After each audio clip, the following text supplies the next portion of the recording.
Hello and welcome to something I haven't done in a while, the Streaming Parson podcast. And today, on this nice holiday of the year for Halloween, I decided to do it like an OVL, I guess you could say, of the Streaming Parson podcast. And as I've made somewhat promises throughout the year that I would do something for Halloween, I also realized that while I'm not the guy who really knows, like I'm kind of a one trick pony. I only had the one, the good joke last year. That was a running joke, and I had my fun with that. But for a Halloween video this year, I decided to bring someone who is much more knowledgeable than me in this kind of field. And this is my friend Taki. He also goes by the, oh god, I already forgot the name. The Screaming Knight. Knight in Screaming Armor. Yes, that's it. So, here he is, Taki, the Knight in Screaming Armor. Hello, and welcome. Hello, Mike. Um, it is nice to be here, and we've been trying to get this off the ground for some time. I know, I've Uh, told people that. I would say that on the channel over and over. yeah, we have done a Silent Hill stream before, That I never finished, because I'm terrible. and yeah, maybe after, in light of some recent announcements, it might be good to go back because boy, do people have a renewed interest in Silent Hill these days. Is that so? Is that so? Yeah. Um, a few days ago, uh, as a lot of the gaming world knows, or people who like horror, um, Not yours truly, obviously, but go on. yeah, there were not one, not two, not three, not even four, but five damn Silent Hill projects announced on the same day, after a decade of a total vacuum. The enough last, enough for each quintuplet. Sorry, unrelated. Go on. the last stuff to come out came out in 2012, unless you count that one ill-fated project PT in 2014, which is a demo for the game that never happened. But yeah, it has been since 2012, and it looks like the first new Silent Hill content we are getting is coming in 2023. Um, the first one of those, at least, and the rest we don't know. So I guess about myself, or about who the hell am I? Um, I I mean, I was a kid who liked scary things. Um, I read like a lot of Goosebumps. Um, Silent Hill, in particular, I got into in high school in 2009 with the remake of the first game, or a reimagining, uh, Silent Hill Shattered Memories, which was the seventh one. Um, How long? Okay, so how long ago was the first Silent Hill? that was 1999. And so 1999. they reimagined it exactly 10 years later. Like that was their 10th anniversary kind of thing. Placing these Um, dates just reminds me how old I am. But go on. mhm. um, so I in high school and after high school I left that institution with like a very renewed interest in video games and like literary analysis. Like I became the star English student overnight just because that was challenging material to try to get your head around the psychoanalysis stuff. Um, and so I went to university for interactive arts and technology, which Okay. is a grab bag of just every kind of digital design, um, including like game design and film and sound design and the architecture, like random stuff. Uh, so as I went through university, I backtracked and completed my Silent Hill collection over the next couple of years, and I had all of them so far in the next like by 3 years or something. I I bought every comic ever made. I watched the movies. I did research. I became a snob. Um, I wrote some fan theories that seemed to become accepted. Like the most famous one is one called Full Circle. It's named after one of the endings of the last game, Silent Hill Downpour. Um, and it is the concept that town is actually alive, and it summons people there to teach them something about themselves or someone else. So in the first game, you're a dad whose adopted daughter, like there's a lot you don't know about her, and it's kind of like increasing your empathy towards her. Like, oh, I didn't know this about where she came from. Oh, she was actually abused and this and that. Um, the second one is a guy discovering his own delusion, like, oh, like I thought I was this kind of hero, and so did everybody playing it, and boy, I am really not. Um, I've done some horrible things in order to get to where I am now, and like the cognitive dissonance of those two things not being able to coexist in his head is like the horror of the game. Like I thought I was one thing and I'm not. Hmm. Um, so each thing unpacks a lot. Um, and I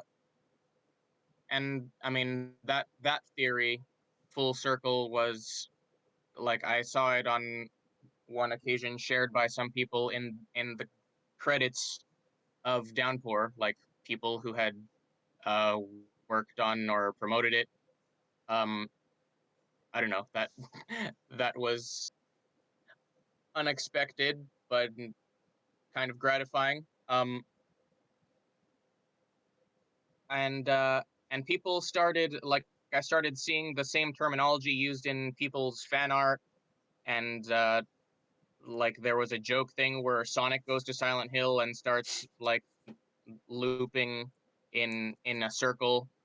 Um, because the concept of this theory is if you fail to learn what the town has summoned you to learn, you will keep repeating your mistakes forever, basically. Like you're a whatever, Hmm. like a ghost who is just doomed to keep um not listening to reason until you decide to break it.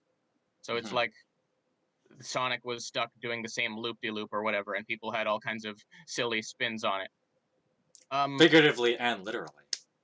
yeah, and weirdly enough, that PT demo for the Silent Hills game that was canceled, the main gameplay mechanic is what? It's you going in circles. It's like literally the only thing is you going in the same around and around and around the exact same map, and like some things change a little bit at a time, and like was that here before, and you have to like work very hard at trying to figure out like what is different and what that means, and it's like the walls are talking to you. What am I supposed to be hearing? um so you're going around in an identical hallway over and over until you figure out the thing you're supposed to do to get out. And Okay. I mean, I don't have hard evidence that they, um, the people who made that read this theory and like decided to expand on it like never before. But I mean, I would like to think so. It Well, kind of seems like they did just from reading it, but that's a guess that works very much in my favor. So I don't think I'm qualified to make that assessment. I think the why the full circle theory of yours works is because really what you're just doing, which is ironically the point of horror, is that you're externalizing something that people just generally can't put to words as they're going through the human experience. And in this case, the aspect of dealing with fear, shame, guilt. I mean, my knowledge of Silent Hill, um, I guess, this is not a sponsored video, but my knowledge of Silent Hill is mostly like rap tunes, right? And the parodies. But Mm. with Yeah, I love that what guy. with what I know about Silent Hill, the idea is, and this is true of most horrors in general, Hmm. is that it's externalizing these kind of fears. Yeah. Yeah, and And that was something I picked up on and loved in my schooling. Like they showed me a clip of a David Lynch movie who very much inspired Silent Hill, and he's like the biggest director of surrealism. But there were things like he's at dinner with his girlfriend's family, and in and everything looks physically normal, but they're playing like loud grating factory noises that are not suited to the room, and it's like that's what's going on in his head, but you hear like engine noises in the walls when the cuckoo clock goes off, and like so it makes all his anxiety like a physical noise that's happening, and he's like being deafened by it, and everybody else can't hear it but him. And I would say it's that it's like manifesting anxiety in it's like, what if your anxiety were a physical presence in the room? What would it look like? mhm.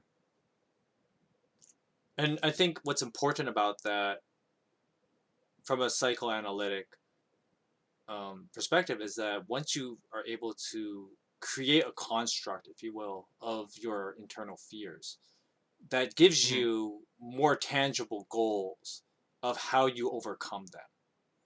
And so, I mean, that's obviously why when you talk to a therapist or anything like that, and I've dealt with a little bit of this in some of my pastoral counseling, but when people talk about Hmm. like how to externalize what they're feeling and their emotions, and this, I know we're talking about like fear related things for Halloween, but this is true about across the board, is that once you give it manifestation of like a form, if you will, it gives you clear goals of how you would tackle the problem. And so fear, which is something all human beings have, we want to be able to overcome those fears. There's that Hmm. old saying, courage is not the absence of fear, but the strength to overcome it. And Hmm. so what is the best way to develop the strength, if you will, to overcome those fears? Well, you create manifestations and as physical as you could, so that you can overcome them. That's kind of, I mean, I assume that's the idea behind that. I mean, this is, once again, it's true across the board. It's not just with like related to fear, but with fear, it's a big issue. It's a big issue because we live in a Yeah. world that there's just so much fear, and it's kind of weird to bring this up, especially when we're doing like Halloween things, but like in the real world and dealing with like politics and um, not just politics, but the current events of the world, and people are scared of this war happening and this terrible event happening or whatever. How do we muster the strength to not cave into fear mongering? Well, we create manifestations in our lives of what that is. And what you say is true when it comes to like this circle idea that we we we figuratively and literally sometimes in our heads like go in circles to create um, that thing we need to really visualize our horrors. And the a weird illustration is like using like a potter making a Hmm. pot. It's Yeah. that process, except with, well, fear. Yeah. The creator of Nightmare on Elm Street and Scream, Wes Craven, who is like just one of the top horror people you could ever hear of. One of my quotes that I love from him is he said, "Horror films don't create fear, they release it. It's like boot camp for the psyche. In real life, human beings are packaged in the flimsiest of packages, threatened by real and sometimes horrifying dangers, events like Columbine. But the narrative form puts these fears into a manageable series of events. It gives us a way of thinking rationally about our fears. I like to address the fears of my culture. I believe it's good to face the enemy, for the enemy is fear." Mhm. And there's, I mean, what else I got?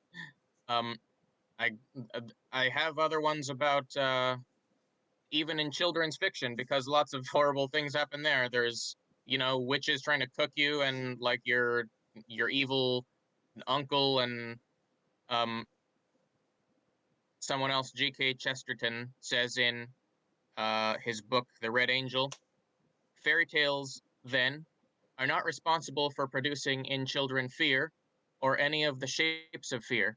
Fairy tales do not give the child the idea of the evil or the ugly. That is in the child already because it is in the world already. Fairy tales do not give the child his first idea of the bogey. What fairy tales give the child is his first clear idea of the possible defeat of bogey. The baby has known the dragon intimately ever since he had an imagination. What the fairy tale provides for him is a St. George to kill the dragon. Mhm. I just another quote that kind of came to my mind. I think once again the original sentiment is long since lost, but I was thinking of crap, what's his name? I want to say Neil Gaiman. Nope, the comic book author of Sandman. That is him. Yeah, Neil Gaiman. Okay, just making sure. It's been a while since Yep. I've read Sandman, but anyway, he said something similar along the lines of, we don't tell fairy tales don't tell children that dragons exist. They already know that. What they do tell them is that Mm-hmm. dragons can be killed. This is the same idea that Chesterton is getting at here, and once again, that's something that the reality is the world is a scary place. It's a very scary Mm-hmm. place, but you can't you can't live in fear, and that's something that children need to learn early because um, I could go into more of this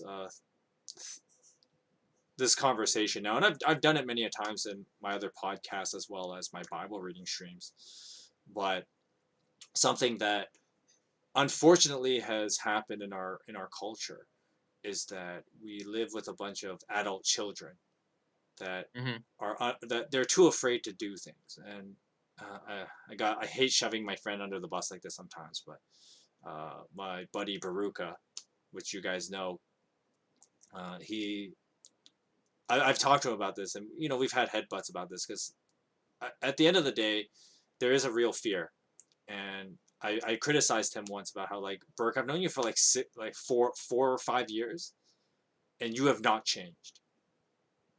You have seen me change a lot in these 5 years, but you have not changed at all. And I called him out, like, there's a real. Are you afraid to move forward? Are you afraid to do something different, to move into the unknown and to do something new in your life? Because we can always make jokes about, like, um, loving our anime waifus and stuff like that, but eventually you got to grow up. And the thing is that, like, and it's not just him. It's not just him, okay? And I don't mean I don't say this just to be like, push the guy down or anything like that. But the real concern is that if you don't grow out of that fear, you know, you will be crippled for life. I mean, you're already, and I would say, like, I know he's still in like his early 20s. He's almost approaching his mid 20s. That's how long I've known him. I met him when he was like in his, like, when he was 20, so he's 25 now, I think, something like that. God, time Mm-hmm. passes so fast. But the idea is that, like, people are stunted in their growth because of fear, and Burke is just one of many. And it's the sad Yeah, and I fact is that it's a poison to society, that there's this fear that prevents people from going out and doing things with their lives because of fear. That's what it comes down to, and you're absolutely right in that regard. I was too. Like I mean, I think I consume a lot of anxious media because I myself am anxious and I just identify with it. Like it seems to mirror back at me something I understand already. And Mhm. like I got married just slightly over a month ago, Which is why it and took so long to plan this. and that was kind of a reaction against fear, like really directly, because we had been engaged for just slightly over a year, and it took a while to get engaged in the first place. Yeah. And between you and me, I had What do you mean between you and me? We're live. you and me and whoever is listening. Uh, No, I had something I would describe as like a near death experience over summer. Mm. And so, I mean, I'll say it was an almost car accident that wasn't. Mm-hmm. Um, and so I perceived that like my life was over or about to be, Mm-hmm. and like, um, and of all the things I could grab onto, like, I never finished my action figure collection. Like all of those things were nowhere in my mind. It was like the two things most were I like fear of not getting to be with God or near God, and also fear of not getting to be with Rebecca, my now wife. Mm-hmm. And it's like when those are the last couple of things that passed through my mind on the way to what I think is death, it's like I I better do better than I am to get those things in order. Mm-hmm. Mm-hmm. Yeah. And like I guess it kind of let me realize that some things that I think are being careful are really just fear of like waiting for my circumstances to get exactly how I want them for them to be maximum safe before I ever do anything. Mm-hmm. Um so yeah, games can make you think and go back and forth and psychoanalyze yourself, but in the end of the day you got to step out and get something actually physically done. Yeah. Yeah. That's totally true, and I think that's something that many people have lost perspective of. As you know, Mhm. we do whatever we can in our society to avoid um, death. You know, you think of like de-aging creams, you know, and whatever surgeries people do to make themselves younger. You know, people um, trying to spice up their sex lives because they want to feel that youthfulness in them or Mhm. whatever. It's this fear of death that really controls them. Mhm. And they're, the scariest thing for a lot of people is to release that control, because there are moments when you're gonna hit the death could come. And what what do you do? Do you try and grab onto, you know, the fleeting material things of this world that you try to maintain your youth with or whatever, or do you try to reach for something more? And that's a it's a scary prospect. It's a very terrifying prospect. Yeah. Yeah, you realize at the end like what how many things are actually my life raft right now? Mm-hmm. Like how many things am I going to try to grab to save me, and how many of them do I really believe matter? Mm-hmm. Mm-hmm. And you know that it's moments like that too that you really see who you really are. And I think that's Mhm. something that many people are scared to really look at that. And you said something, and I want to touch a bit on it. You mentioned the like mirror aspect. You know, like we use horror as like to see our own reflection. Mhm. And you know, it's the here's the pastor in me coming out. But you know, I think one of the things that why there's a huge rejection against, you know, reading the Bible per se, is because the fact of the matter is the Bible is a black mirror that Mhm. that forces us to look into ourselves. And of course, you know, the Christian message about how we are sinful people, we are capable of great evil, etc., etc. That's a very hard thing to look at. It's a very hard thing to deal with, and it's scary. And it there's there are sympathy points where people would say like, well, I don't want to confront that. And okay, fair, nobody wants to. But how much more crippling it would be if you don't face it. You mean, how did Michael Jordan say it? You miss 100% of the shots you don't take. And Mhm. so life is all about those risks and those shots, if you will, that you must take. And if you don't confront them, then you'll just be you'll be crippled by it, and then you will delve into hedonistic self-indulgence just to try and avoid it. But You will go full that circle. yeah, you'll go full circle, and Hmm. downward though, which is the shitty part, right? And so Hmm. that's where you don't want to go, but spiraling down like crap in the crapper, that will happen if you're unwilling to face that darker part of you, and we need the black mirror. Hmm. Yeah. I mean, I think maybe going back to like the Halloween part of this, but I think the reason I gravitated to Silent Hill so much was that, like, because it is the cognitive dissonance, it's the thing none of the characters want to look at. Um, and I mean, the framework of the whole thing is pretty Western. Like uh, I mean, they none of the games even had any Japanese voice acting because it was so aimed at a Western audience. But like the punishing somebody for their sins idea Hmm. is like I think that's something the Japanese would only say if they're aiming at a Western audience, and I think that's part of why it was a hit there really, and it seems like that thing that you've heard before, but coming out of Japan, it sounds weird and alien and mystical, but I mean, after some of the Western titles come out, and then it's almost like, well, obviously Pyramid Head is Jesus, and he's trying to get your attention to make you turn from your sins, and it's like it sounds a little bit comical.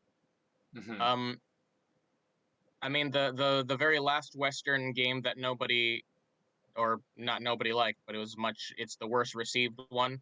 That one especially was like Old Testament God becoming New Testament, like over the course of the game, because forgiveness is medicine, because one of the characters, like, one of them killed the other one's father, and she's like done quote unquote sick things to get her moment of revenge, which was sleeping around basically, like to get her necessary promotions. And in the comic of Downpour especially, like, at first the thing the town shows her to get her to realize her sins is like tentacle hentai dicks, Oh, we're going like there. Like tentacle. I they mean, the whole joke. I remember watching the Raptors. I guess I got to interrupt you for a second, but the whole joke with the Raptor videos of Silent Hill, where it's like they show the tentacle monsters, and Heather's like, "Oh, come on! I don't think about dick that much." yeah. Yeah, because for her it was like about unwanted pregnancy and like what it's trying to get her to Mhm. see. No, but in this one, it's like it starts with that, and then like the more she realizes and the more she like gets on the level of the force that's trying to get her to see something, whatever that is, um, Mhm. it eventually looks like her loving father telling her, like, you got to stop this, it's poisoning you, like, stop using whatever sex to get revenge, it's eating you, just forgive. um and and I mean, there's different endings based on how much you forgive and how much she forgives, but like that's kind of the biggest theme, and yeah, it got more and more in your face as it went on, like as Western people dealt with it. um Mhm. the Japanese ones were more indirect with things like that, like Silent Hill 3, the one you just said. There were more like dick monsters.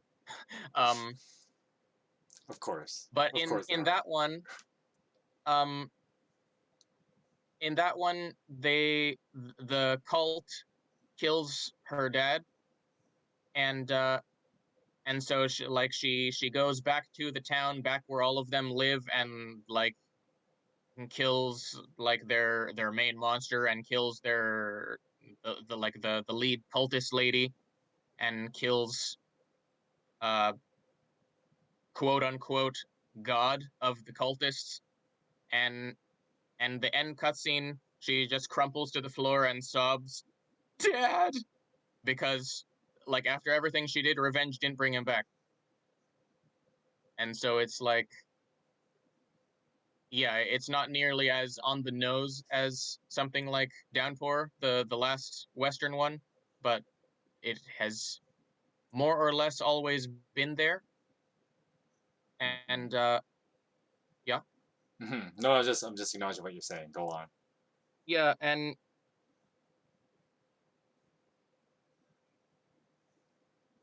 that kind of that challenging of a person, like telling them things they don't want to hear and like holding conflicting ideas in their head, like, no, I don't want to think it, well, I don't, okay, maybe it's true. That Mhm. tension, um they have gotten a lot of that. Like one of the main movies that inspired them was something called Jacob's Ladder. um Okay, before you go on with that, explain Jacob's Ladder because I don't know the synopsis of yeah, that, and I'm too lazy to look it up. So you're gonna have to tell me. yeah, yep, I will do that. uh Probably can't do this without spoiling it, like How old is it in though? saying how Like, it's related. It is a psychological thriller or horror from 1990, spoiler and for a it is 30-year-old, over 30-year-old yeah. movie. I think you're So good. so it's probably okay. 32 years, eh. Um. So It's almost as old as me. yeah. So there is a guy coming back from Vietnam. Um. But like the things he is coming back to are not quite right. And it's like he keeps seeing signals that like the world around him is not what it is supposed to be or not how he remembers it. So like he's on the subway and then he sees like somebody has a tail, or like some tentacle poking out of their like underneath their skirt, and like you only see it for a second, and then another train goes past him and like a bunch of people don't have faces, and it's so a bunch of things like that back and forth, like what's going on, that's not how it's supposed to be. um so the big twist is, um he is dead, and he like all of this is like a fever dream as he lays dying still in Vietnam. um and it's him coming to terms with his own life. Like he has some regrets, like the one of the main ones is his son died, and it's like, could I have saved him? Like it was right in front of their street, and it's like he was hit by a car in front of their house, and it's like I should have, been the responsible parent, whatever. So all of those things, and was I good enough, and am I good enough? um he has been dealing with like all of this taking place within a couple of minutes, but in the movie it's over several days and distorted time, and like whatever your brain is telling you, like in order to cope. So he along the way he is going to the chiropractor, and the chiropractor seems to know a lot more about what's going on for some reason. Um, Hmm. so he confides in his chiropractor and tells him, like, I've been having nightmares, I've been seeing horrible things. Um, and the chiropractor tells him, uh, like in the big plot dump quote, um, Eckhart saw hell too. He said, the only thing that burns in hell is the part of you that won't let go of life, your memories, your attachments. They burn them all away. But they're not punishing you, he said. They're freeing your soul. So the way he sees it, if you're frightened of dying and you're holding on, you'll see devils tearing your life away. But if you've made your peace, then the devils are really angels freeing you from the earth. It's just a matter of how you look at it, that's all. So don't worry, okay? And that is the central, like, magic trick of Silent Hill. That is the sleight of hand, that these things look evil and they're actually trying to help you if you would only see it that way. Hmm. So, like, hmm, I mean, the that example from Downpour probably says it, but like the thing where like it at first appears as this horrible thing, and the more on the same page she gets, like it gradually turns into like her image of her own father, like the guy she is missing so much that died unjustly, and he's like he himself is telling her like you have to let this go and forgive or you're just gonna melt. Hmm. Yeah, that's so true. And before people go like on the crazy, oh my gosh, you guys are being heretical.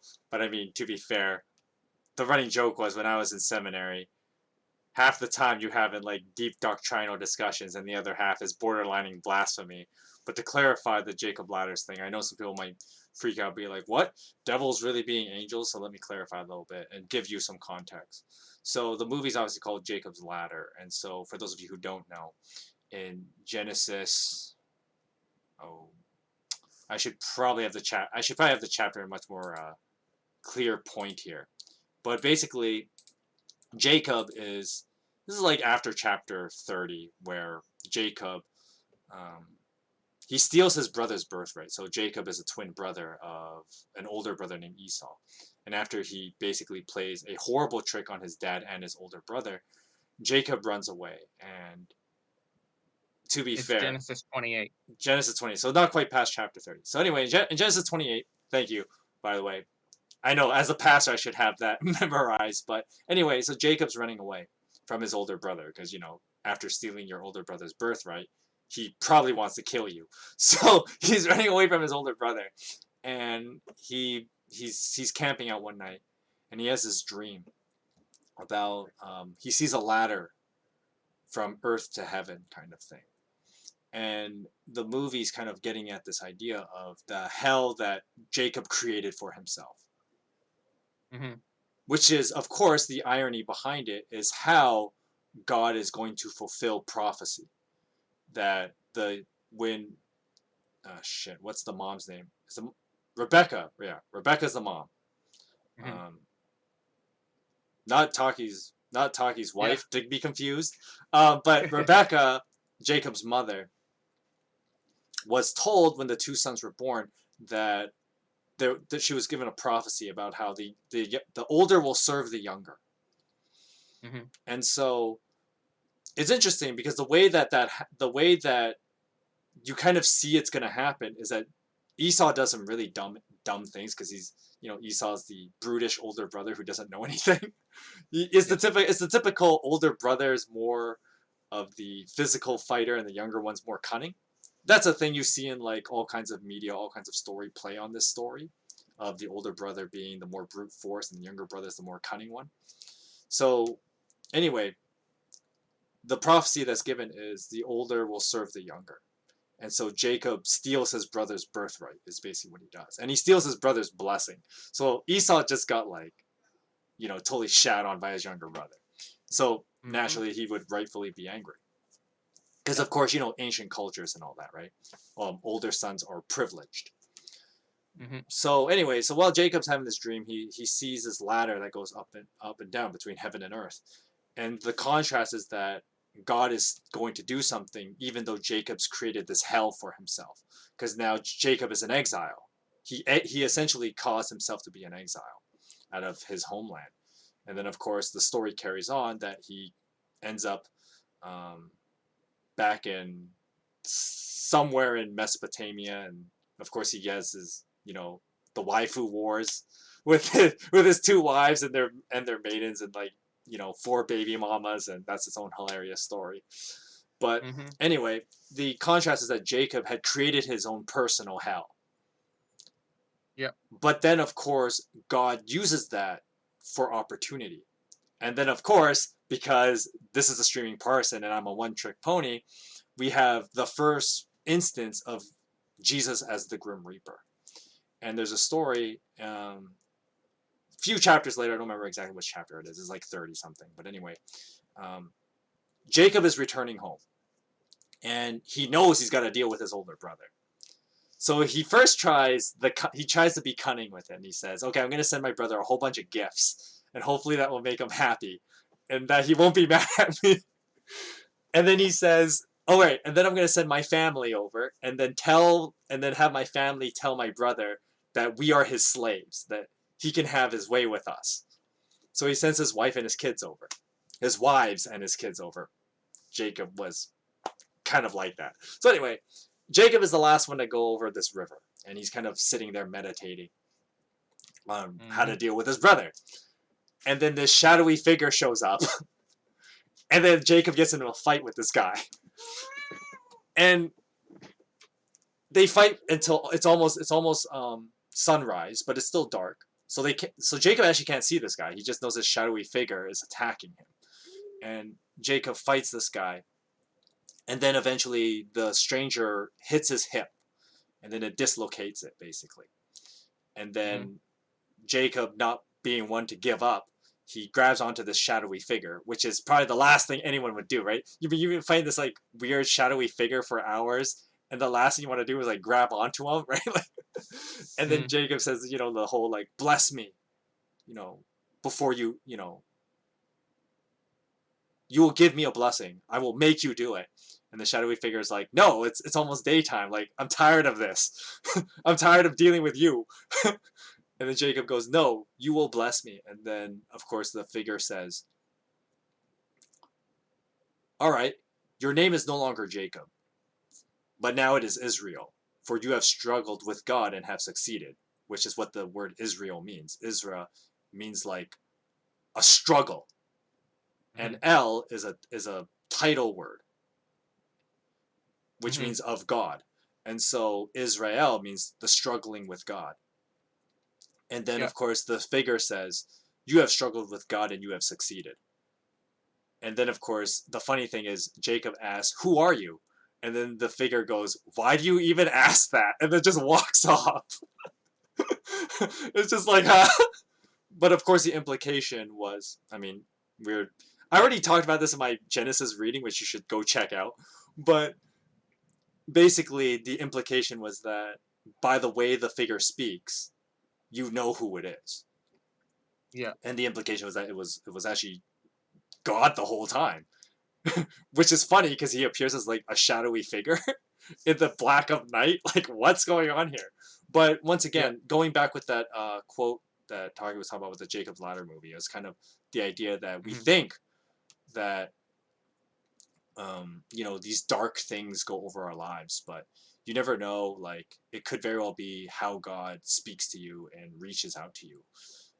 And of course, the other thing about like getting angels and demons confused, on a different note, I remember someone said it in an interesting way. It's like, well, to the undiscerning eye, they look the same.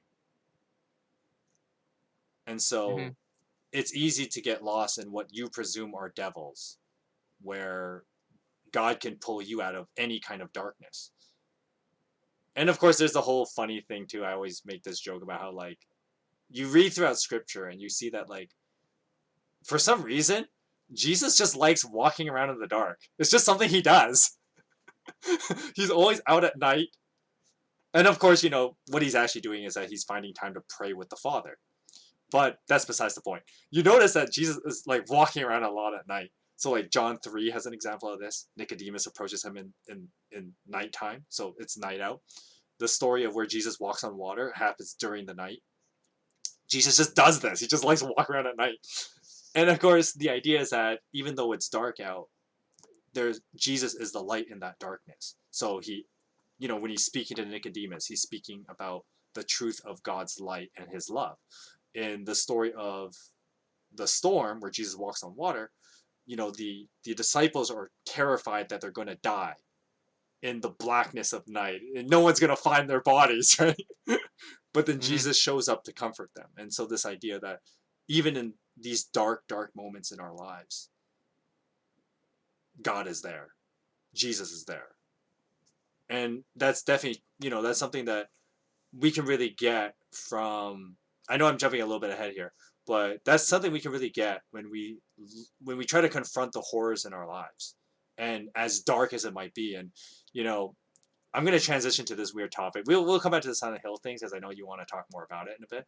But this whole Yeah. like fear mongering that we find in Christian communities about like don't celebrate Halloween because it's demonic.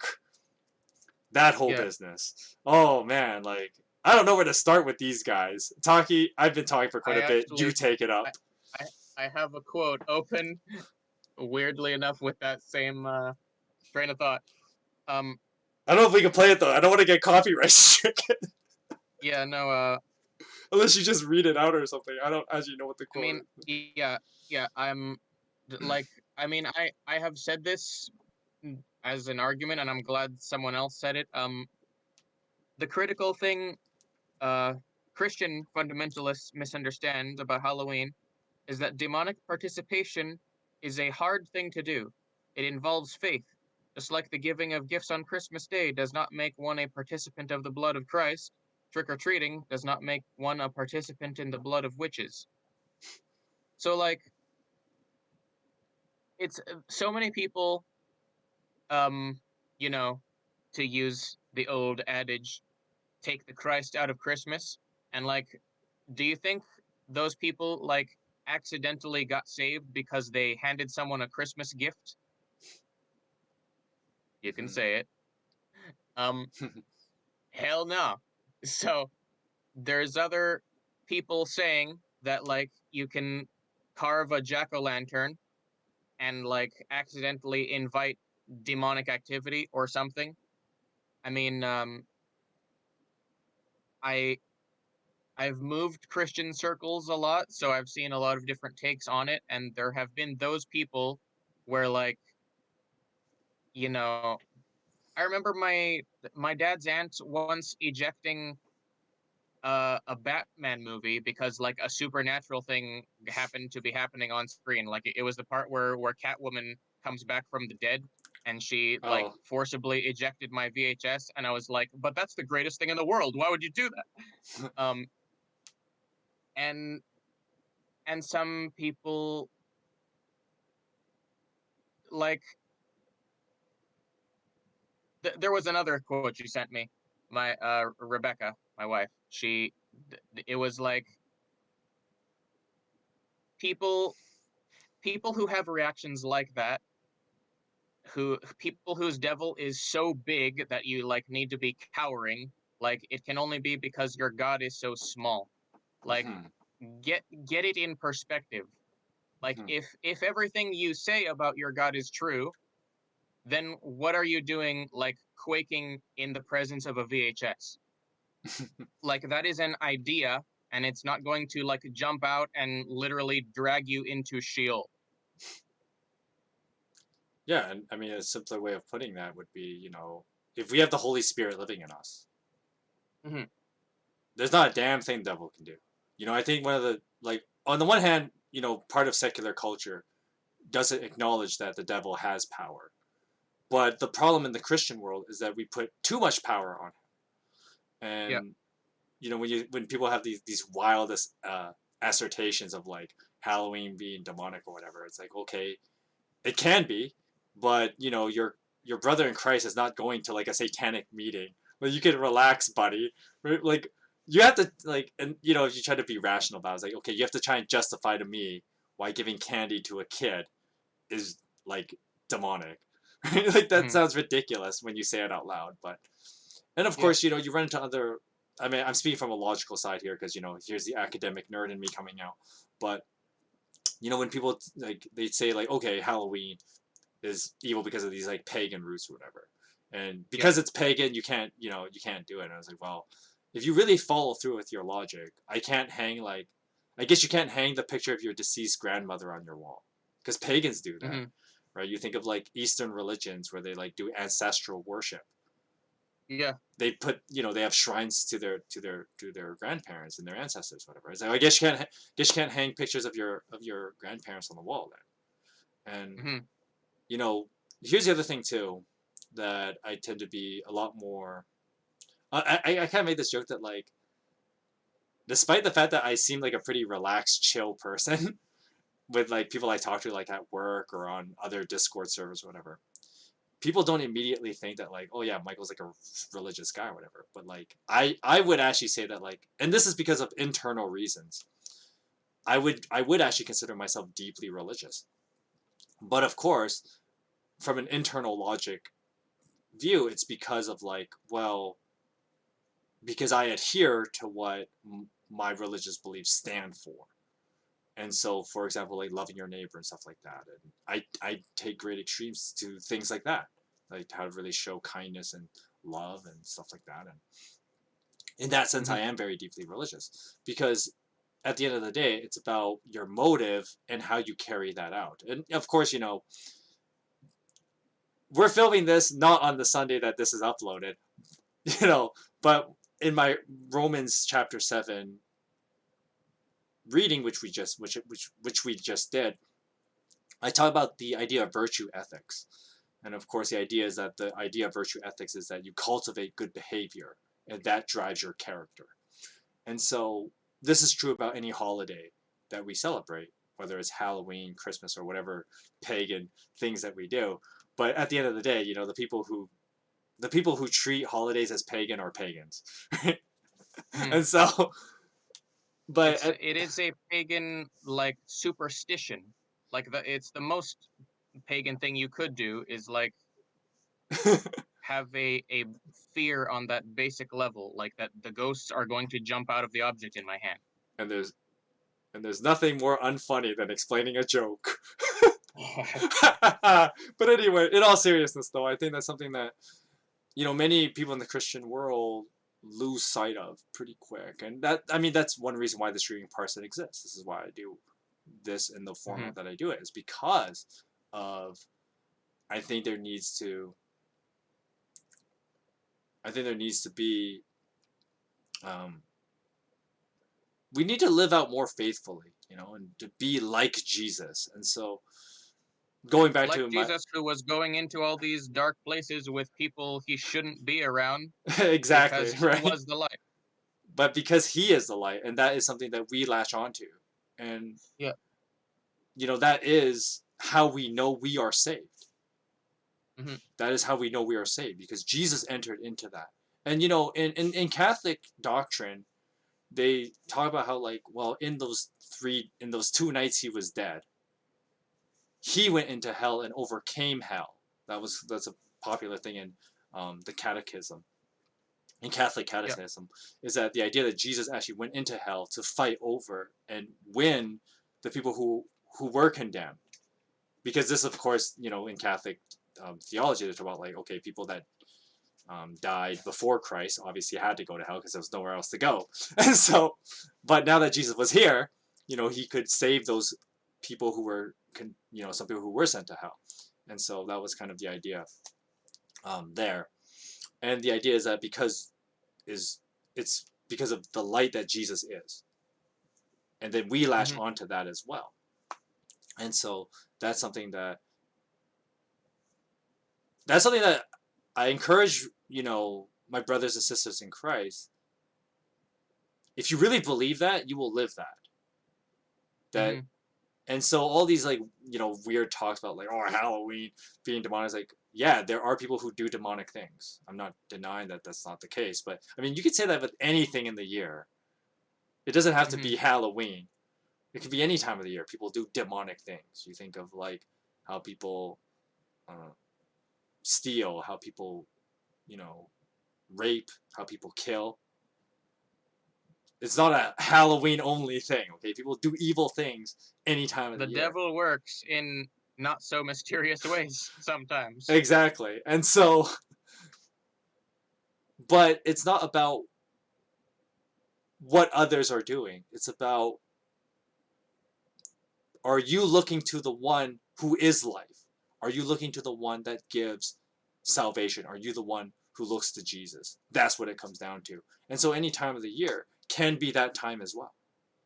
Hmm. To redeem these ideas is that any time of the year can be um, a time to also worship Jesus. And I always, for my last punchline before Taki has some closing notes, for some last punchline, uh, you know, the birth of Jesus story can actually be a Halloween story.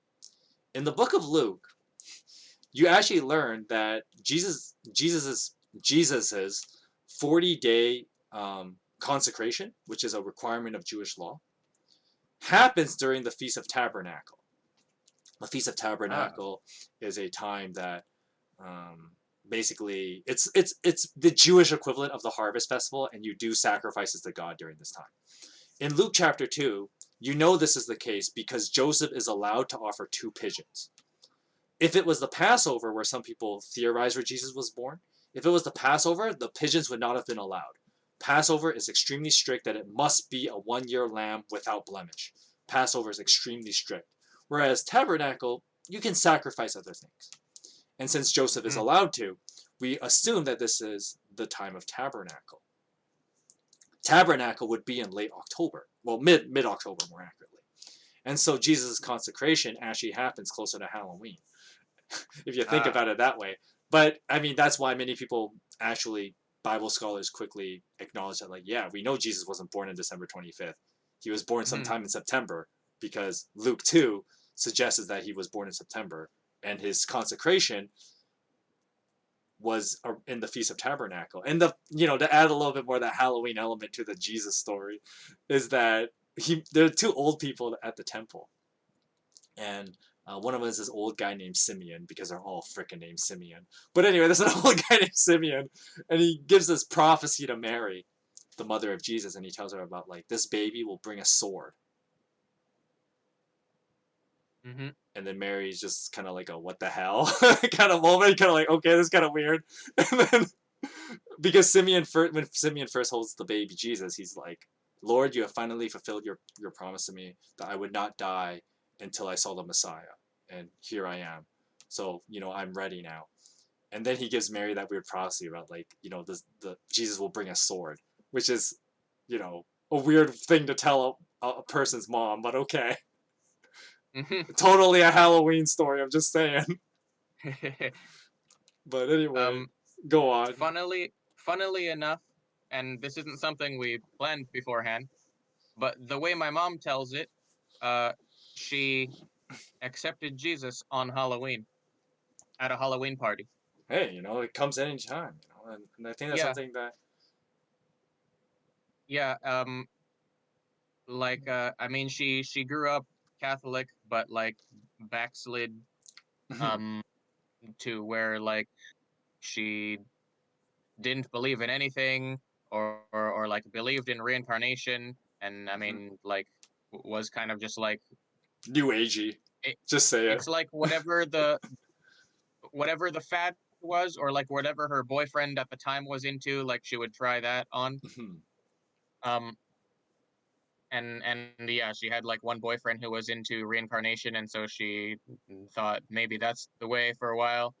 um and she met this guy who, I mean,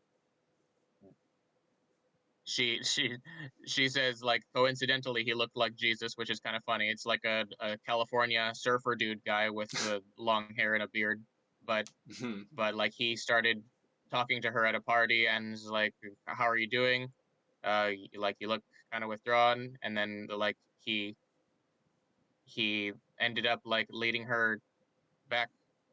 uh well, okay, maybe we won't get into that debate, but leading her to salvation, whether again or for the first time. um but that was her road back to faith began like in a very specific moment at a Halloween party. and so God, as you said, can work anywhere. It's Yeah. not like, you know, you assigned this meaning to this certain day, and some people, suck on this day, but like, does that mean, God cannot pass here? God can't do anything, like, because something was on the news? Yeah. Like, anyways. Because God is bigger. I think that's something that one of those funny things where like I remember in youth groups where people would like talk about like how the proclamation of like my God is bigger kind of thing, like Hmm. in the Taki youth group thing. But it's like, do we really believe Yeah. that though? And I think that's something that uh, many Christians have lost sight of. Yeah. But I encourage you guys on this Halloween, declare that like you have the Holy Spirit living in you, the most powerful force in the multiverse, in any verse. You have the Holy Spirit living in you. Why don't you act like that matters? Why don't you act like that actually means something? So you have a happy Halloween with the Holy Spirit guiding you to be a light in the darkness. Hmm. That is well put. Um, yeah, I'm reminded of all these like people were scared of this kind of thing, maybe particularly in the early 70s, late Because of course they 60s. would. Yeah, like maybe it was Charles Manson, it was other things, but like there was this kind of a satanic panic period, and like where they made Rosemary's Baby and The Exorcist and The Omen, which is like where like that was just two movies I just said where somebody gives birth to the Antichrist. But Yeah. it's like you could be afraid of those things and like make these giant loud screaming exclamation points of films like warning against how scary the devil is, or you could cling to the light that you know you have. Yeah. Absolutely. Absolutely.